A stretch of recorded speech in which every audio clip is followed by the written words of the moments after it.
Erica, you ever play concentration? Or some people call it memory.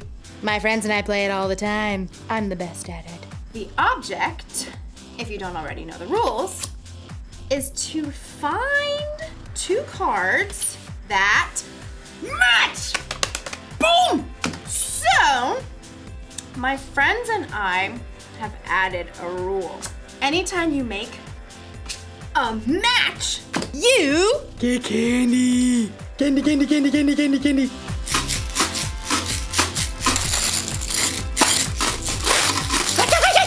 What can I do? It's a rule, and rules are part of life. Yes! You've got to talk about rules when you're talking about responsibility. Responsibility is showing you can be trusted with what is expected of you. Of course, the rules don't say I have to eat candy every time I get a match. So, usually, I save it for later. This is what I've won so far. I mean, what can I say? I know how to pick them. My friends are like, you're too good at this game.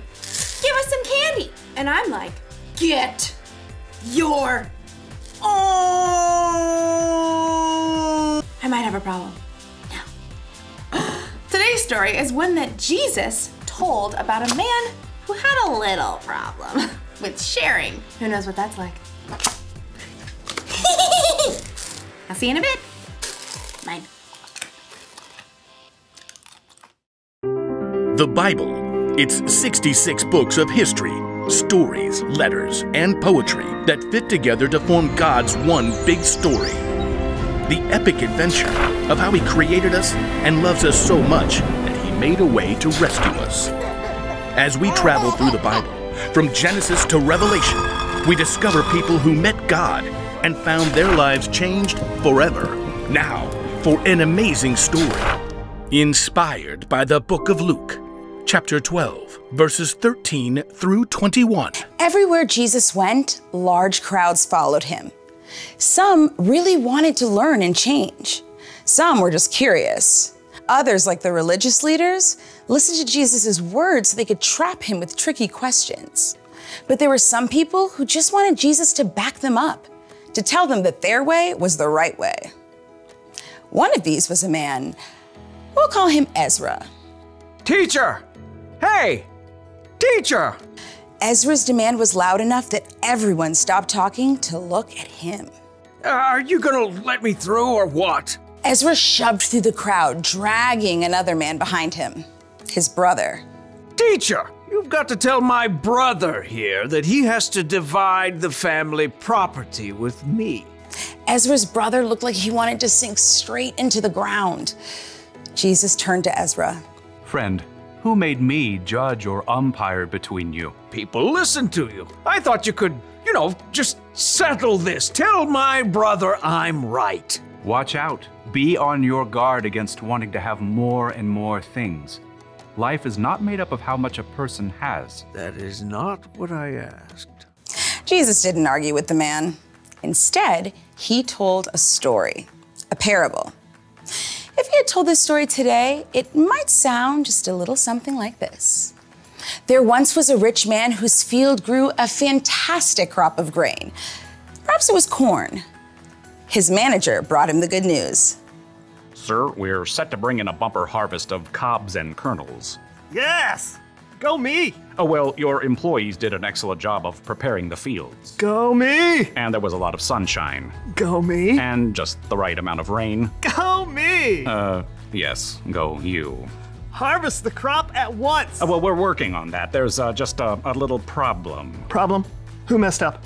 Fire them at once! Oh, no. It's a good problem. You don't have enough barn space to store all your grain.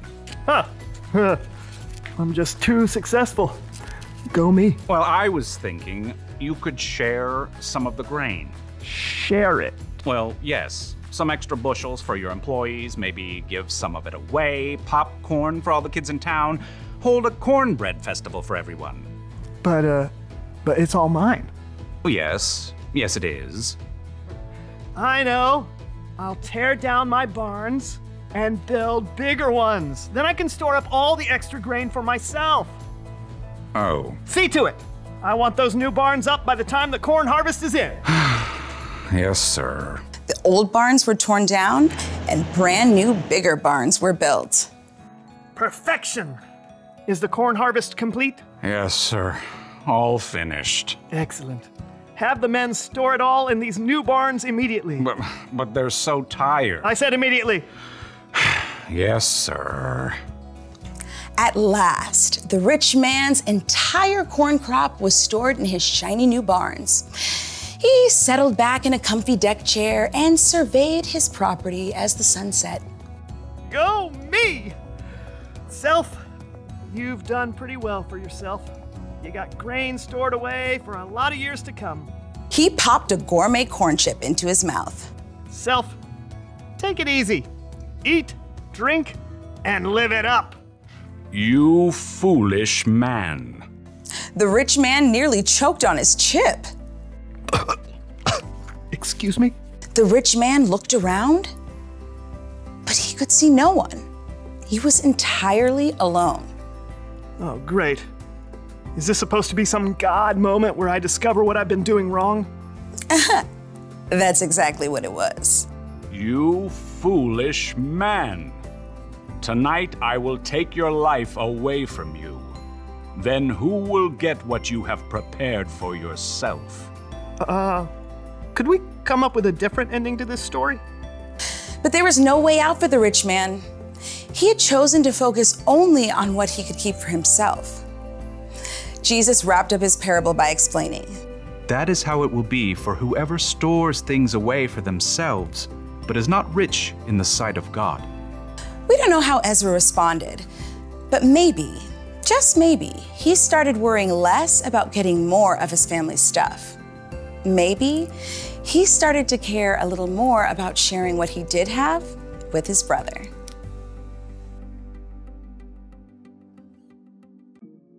Jesus told the story of a rich man. He had more than enough food for himself to eat, and he kept it all. Every last grain. Don't misunderstand me.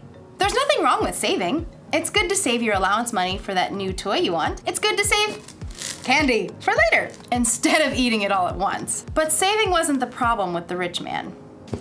No. His problem was his heart. He loved himself and his stuff more than he loved other people. And that's not good, because people are always more important than stuff.